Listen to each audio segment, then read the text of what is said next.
تبریک عرض میکنم عید شریف و بزرگ مبعث رو به همه شما حضار محترم و عزیز و به ملت ایران و به همه مسلمانان عالم. عید مبعث یادآور بزرگترین حادثه تاریخ،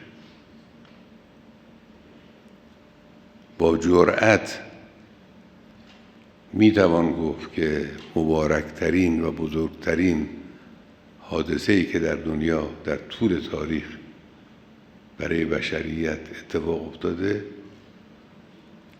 بعثت نبی مکرم اسلام.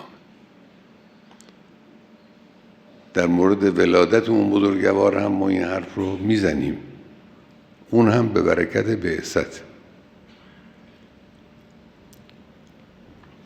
چرا این همه فضیلت و ارزش در باب مبعث نبی اکرم انسان میتوانه ادعا بکنه؟ به خاطر اینکه با این بعثت نسخه کامل و نهایی سعادت دنیوی و اخروی بشر ارائه شد.